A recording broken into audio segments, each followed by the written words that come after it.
Welcome back to my YouTube channel guys. एक बार फिर से स्वागत करता हूं मैं आपको अपने यूट्यूब चैनल पे। इसमें मैंने कल आपको जो है हड़प्पा सभ्यता के पार्ट 1 करवाए थे। आज मैं इसमें पार्ट 2 करवाऊंगा, ठीक है। और इसमें हड़प्पा सभ्यता आज मैं आपको कंप्लीट करवा दूंगा। और जो जितने भी इम्पोर्टेंट क्वेश्चन बनते हैं आप पार्ट 1 और पार्ट 2 देख लीजिए।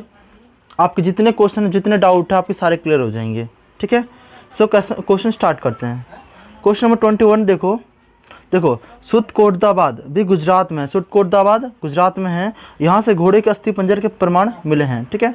यहाँ से क्या मिले हैं? घोड़े के अस्थि पंजर, ठीक है। हमें घोड़े की अस्थियाँ मिली यहाँ से, ठीक है। और जो है रंगपुर भी कहाँ पे? गुजरात में। रंगपुर से क्या मिले हैं?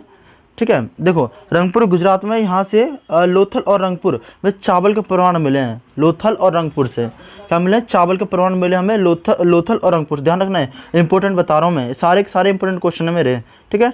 नेक्स्ट क्वेश्चन देखो, स्वतंत्रता के बाद सबसे ज़्यादा सिंधु सभ्यता स्थल जो गुजरात में खोजे गए हैं। कहाँ पे खोजे हैं?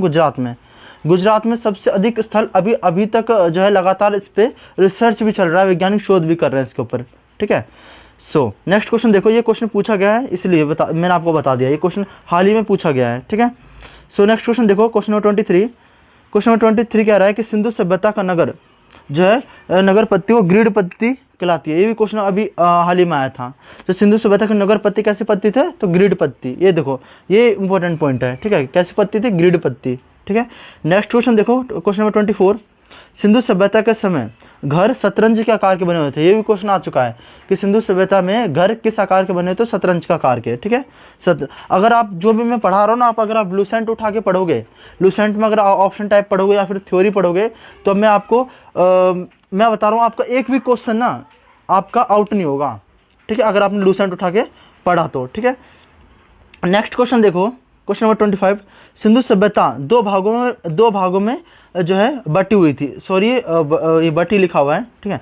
2 भागों में बटी हुई थी, एक पूर्वी नगर और ये पश्चिमी नगर, ठीक है। जो अब देखो पूर्वी नगर पश्चिमी नगर ये कैसे बटी हुई थी? ये तो भाई नगरीय सभ्यता थी ना। अब देखो जो पूर्वी नगर है वो थोड़ी नीचे की ओर थी। इस कारण ऐसा माना जाता है कि वहाँ पे जो पूर्वी नगर में मध्यम वर्ग के लोग, यानी कि एक आप बोल सकते हो कि एक गरीब वर्ग के लोग, ठीक है, समथिंग गरीब वर्ग के लोग वहाँ पे रहते थे। लेकिन जो पश्चिमी नगर है वो थोड़ा ऊपर की ओर था, ऊपर की ओर पश्चिमी नगर था। इसलिए ऐसा माना जाता है कि जो जितने भी अमीर वर्ग है वो सब पश्चिमी नगर में रहते थे, ठीक है। ओके, नेक्स्ट क्वेश्चन देखो, क्वेश्चन नंबर 28, सिंधु सभ्यता में 2 प्रकार की ईंटें प्राप्त हुई हैं, ठीक है। एक कच्ची ईंट और एक पक्की ईंट, ठीक है। और इन ईंटों का अनुपात है 4:2:1, ठीक है। अब देखो, अभी बोलो 4:2:1 क्या है? तो 4 क्या है? ये 4 तो लंबाई है, ठीक है, 2 चौड़ाई है और 1 मोटाई है, ठीक है। ध्यान रखना, इंपॉर्टेंट। नेक्स्ट क्वेश्चन देखो, क्वेश्चन नंबर 29, सिंधु सभ्यता के लोग मुख्य सड़क की ओर दरवाजा ना खोलकर गली की सड़क की ओर, ठीक है, किसकी? गली की सड़क की ओर अपना दरवाजा खोलते थे सिंधु सभ्यता के लोग।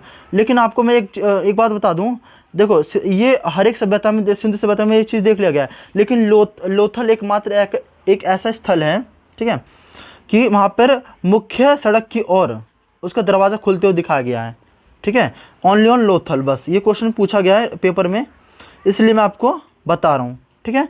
नेक्स्ट क्वेश्चन देखो, क्वेश्चन नंबर 30 कह रहा है कि लकड़ी की बनी नाली के प्रमाण धोलावीरा से मिले हैं। जी हाँ, लकड़ी से जो है बने नाली के प्रमाण धोलावीरा से मिले हैं। या फिर आपसे क्वेश्चन ऐसे पूछ लिया जाएगा कि सबसे अच्छे नाली के प्रमाण कहाँ से मिले हैं, कहाँ से प्राप्त हुए हैं? तो धोलावीरा से। कहाँ से प्राप्त हुए हैं? धोलावीरा से, ठीक है। नेक्स्ट क्वेश्चन देखो, क्वेश्चन नंबर 31 क्या कह रहा है? क्वेश्चन नंबर 31 कह रहा है हड़प्पा रावी नदी के तट पर स्थित है। हड़प्पा कौन सी नदी के तट पर स्थित है? रावी नदी के तट पर, ठीक है। अभी आपको ये पता ही होगा ये चीज़ तो, ठीक है। छोटी छोटी बात है, छोटे छोटे पॉइंट जैसे आपको याद रखना। अगर आपने इसको स्किप कर दिया तो हो सकता है एग्जामिनर ऐसे ही क्वेश्चन को पूछ ले, ठीक है। नेक्स्ट क्वेश्चन नंबर 32, हड़प्पा में शवों को दफनाने वाला कब्रिस्तान, यानी कि हड़प्पा में शवों को दफनाया जाता था, ठीक है। हड़प्पा में शवों को दफनाने वाला कब्रिस्तान प्राप्त हुआ। उस कब्रिस्तान का नाम क्या है? R37। क्या नाम है? R37। ये इंपॉर्टेंट क्वेश्चन है, आपको जरूर याद रखना। ये अभी जो 2019 का जो पेपर 2018-2019 का पेपर हुआ था IAS का, उसमें ये क्वेश्चन पूछा गया था, ठीक है। सो नेक्स्ट क्वेश्चन देखो, नेक्स्ट क्वेश्चन, शवों को जलाने की प्रथा मोहनजोदड़ो से मिली है। मैंने अभी आपको बताया शवों को दफनाने की प्रथा हड़प्पा से मिली है और शवों को जलाने की प्रथा कहाँ से मिली है, मोहनजोदड़ो से। ये क्वेश्चन ही पूछा गया, दोनों क्वेश्चन पूछे गए इसलिए मैंने आप बताया, ठीक है। नेक्स्ट क्वेश्चन देखो, मोहनजोदड़ो की खोज 1922 में राखालदास बनर्जी ने की थी। जी हाँ, मोहनजोदड़ो की खोज 1922 में राखालदास बनर्जी के द्वारा की गई थी। और किसके नेतृत्व में, तो किसके नेतृत्व में, राखालदास बनर्जी, सॉरी जो है क्या बोलते हैं, सर जॉन मार्शल के नेतृत्व में जो है इसकी खोज की गई थी, ठीक है। नेक्स्ट क्वेश्चन देखो, क्वेश्चन नंबर 35, मोहनजोदड़ो से विशाल स्नानागार, ठीक है। अब देखो आपको थोड़ा सा बता दूं, विशाल स्नानागार, वो स्नानागार क्या होता है जिसमें हम क्या करते हैं, स्नान करते हैं यानी नहाते हैं, ठीक है। एक बड़ा सा टब प्राप्त हुआ है, बहुत बड़ा टब, ठीक है। और कहाँ से प्राप्त हुआ है, मोहनजोदड़ो से प्राप्त हुआ है। ऐसा माना जाता है कि इस टब में बहुत अच्छी नाली की नक्काशियाँ प्राप्त हुई है और पानी को इकट्ठा करने का एकमात्र सोर्सेज भी वहाँ से प्राप्त हुआ है, ठीक है, और मोहनजोदड़ो से, ठीक है। और देखो नेक्स्ट क्वेश्चन और क्या, देखो और क्या क्या प्राप्त हुआ है, नृत्यका की कांस्य मूर्ति, यानी कि एक जो है नृत्यका की कांस्य मूर्ति प्राप्त हुई है। कांस्य की मूर्ति है वो, उसमें एक जो है महिला एक डांस के आकार में, एक ही नृत्य के आकार में खड़ी हुई दिखाई गई है, ठीक है।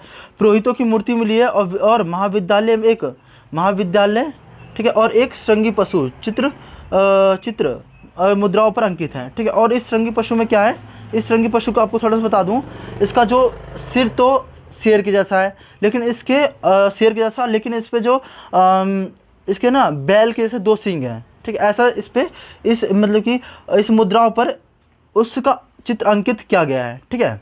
ध्यान रखना, ये इंपॉर्टेंट बता रहा हूँ मैं आपको। नेक्स्ट क्वेश्चन देखो, नेक्स्ट क्वेश्चन नंबर 36, मिट्टी के घोड़े की मूर्ति कहाँ से मिली है, लोथल से, ठीक है। मिट्टी घोड़े की मूर्ति कहाँ से मिली है, लोथल से। अभी मैंने आपको बताया कि जो सुतकोटदाबाद से भी हमें जो घोड़े के अस्थि पिंजर मिले हैं, ठीक है, लेकिन मिट्टी घोड़े कहाँ से मिले हैं, हमें लोथल से मिले हैं, ठीक है। इंपॉर्टेंट, ध्यान रखना दोनों। क्वेश्चन नंबर 37 देखो, जुते हुए खेतों के ये एक साक्ष्य लिखा हुआ है, ठीक है। जुते हुए खेतों के साक्ष्य कालीबंगा से प्राप्त हुए हैं, ठीक है। ये क्वेश्चन ही पूछा गया, बहुत बार पेपर में पूछा गया है कि जुते हुए खेतों के साक्ष्य कहाँ से प्राप्त हुए हैं, तो कालीबंगा से प्राप्त हुए हैं। और यहाँ से भूकंप आने के प्रमाण भी प्राप्त हुए हैं, ठीक है। आपको यहाँ पे नए नए क्वेश्चन थोड़े 1-2 दिखाई दे रहे होंगे, ठीक है। सो मैं जितने भी क्वेश्चन सारे मैंने हाई लेवल थोड़े से कवर किए हैं, जितने भी है, ठीक है, ताकि आपको इन फ्यूचर जो आप एग्जाम दोगे इनमें कोई दिक्कत ना आए, ठीक है। नेक्स्ट क्वेश्चन देखो, क्वेश्चन नंबर 38, मन के बनाने के कारखाने, जो मन के बनाने के कारखाने चन्हुद्रुड़ो से प्राप्त हुए। कहाँ से प्राप्त हुए हैं, चन्हुद्रुड़ो से। और यहाँ से काजल, कंघा, पाउडर आदि के साक्ष्य यहाँ से मिले। कहाँ से, चन्हुद्रुड़ो से। और चन्हुद्रुड़ो से जो है क्या बोलते हैं, बिल्ली का पीछा करते हुए कुत्ते के पंजों के निशान का भी यहाँ पे जो साक्ष्य मिले हैं, ठीक है। ओके, नेक्स्ट क्वेश्चन देखो, नेक्स्ट क्वेश्चन अब देखो, मिट्टी के हल के साक्ष्य कहाँ से मिले, बनावली से। ये क्वेश्चन बहुत वेरी मस्ट इंपॉर्टेंट क्वेश्चन, ये भी क्वेश्चन बहुत बार रिपीट हुआ है कि मिट्टी के हल के साक्ष्य कहाँ से मिले, बनावली। बनावली कहाँ है, फतेहाबाद के अंडर में आता है, आपको पता ही होगा, ठीक है। अपने हरियाणा के फतेहाबाद के अंडर में आता है बनावली, ठीक है। नेक्स्ट क्वेश्चन देखो, तांबे की कुल्हाड़ी कहाँ से मिली है, रोपण से। कहाँ से मिली है, रोपण। कहाँ से मिली है, रोपण से। ये रोपण कहाँ आता है, तो पंजाब में आता है, ठीक है। कहाँ में आता है, पंजाब में, ठीक है। तांबे कुल्हाड़ी कहाँ से मिली है, पंजाब से, रोपण से, ठीक है। रोपण पंजाब में आता है। नेक्स्ट क्वेश्चन देखो, धान की भूसी, ज्वार, बाजरा आदि का प्रमाण रंगपुर से मिला है। कहाँ से मिला है, रंगपुर। कहाँ से मिला है, रंगपुर से, ठीक है। रंगपुर आपको पता होगा कि जो है रंगपुर किसके अंडर में आता है, आप कमेंट करके बताना, ठीक है। नेक्स्ट क्वेश्चन देखो, question number 33, sir John Marshall के अनुसार सिंधु सभ्यता का पतन जो है बाढ़ के द्वारा हुआ। अब देखो हम सर जॉन मार्शल का जो है इसकी हम बात क्यों रखेंगे, या फिर इसकी बात हमें याद रखनी क्यों चाहिए, क्योंकि सर जॉन मार्शल वही व्यक्ति थे, पुरातत्व विभाग के सबसे हेड थे उस वक्त के 1921 में, और इन्हीं के नेतृत्व में दयाराम साहनी और राखालदास बनर्जी ने हड़प्पा सभ्यता की खोज की थी। इसीलिए सर जॉन मार्शल को याद रखना हमें बहुत ज़्यादा जरूरी है, ठीक है। और इनका क्या कहना है कि जो हड़प्पा सभ्यता की जो ऐसी दशा हुई, यानी कि जो लुप्त हुई है, लुप्त होने का उन्होंने कारण बताया। उन्होंने बताया कि सबसे बड़ा इनका कारण क्या था, बाढ़।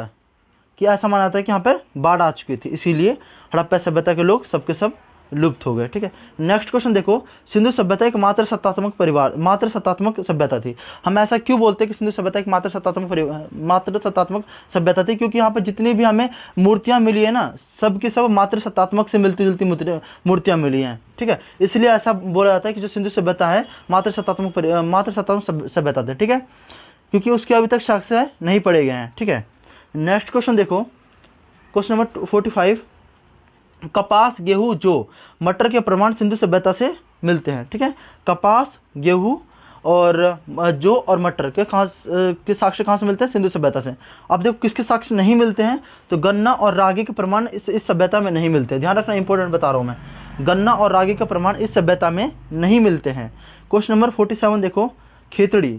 अब खेतड़ी से अधिक मात्रा में तांबे का आयात निर्यात होता था। खेतड़ी किसके अंडर में आता है? राजस्थान के अंडर में। ठीक है, खेतड़ी राजस्थान के अंडर में आता है। यहाँ पर सबसे अधिक मात्रा में सिंधु सभ्यता के काल में आप बोल सकते हो, यहाँ पे सबसे अधिक मात्रा में तांबे का आयात निर्यात होता था। ठीक है, नेक्स्ट क्वेश्चन देखो, क्वेश्चन नंबर 48, मातृ देवी की पूजा के प्रमाण भी मोहनजोदड़ो से मिलते हैं। कहाँ से मिलते हैं? मोहनजोदड़ो से। ठीक है, इंपॉर्टेंट है। नेक्स्ट क्वेश्चन देखो, क्वेश्चन नंबर 49। क्वेश्चन नंबर 49 क्या है? सिंधु सभ्यता केवल 6 बड़े नगर थे। ये 6 के 6 बड़े नगर आपको याद रखने हैं, बहुत ज़्यादा इंपॉर्टेंट है 6 के 6 नगर। ठीक है, देखो पहला कौन सा है? मोहनजोदड़ो, दूसरा है हड़प्पा, तीसरा है गढ़वारीवाला, चौथा है धोलावीरा, पांचवा है राखीगढ़ी और छठा है कालीबंगा। ठीक है, ये 6 के 6 नाम बहुत ज़्यादा इंपॉर्टेंट हैं। ठीक है, नेक्स्ट क्वेश्चन देखो, क्वेश्चन नंबर 50, सिंधु सभ्यता की लिपि भाव चित्रात्मक थी। ये क्वेश्चन भी अभी हाल ही में पूछा गया था। ठीक है, तो इसमें बीपीएससी में आया था क्वेश्चन ये कि सिंधु सभ्यता की जो लिपि है वो कैसी है? तो भाव चित्रात्मक। ठीक है, इंपॉर्टेंट है। सिंधु सभ्यता की लिपि कैसी है? भाव चित्रात्मक। वो है दाएं से बाएं लिखी जाती है। कैसे लिखी जाती है? दाएं से बाएं लिखी जाती है। ठीक है, नेक्स्ट क्वेश्चन देखो, नेक्स्ट क्वेश्चन, क्वेश्चन नंबर 51, सिंधुवासी मिठास के लिए किसका? शहद का प्रयोग करते थे।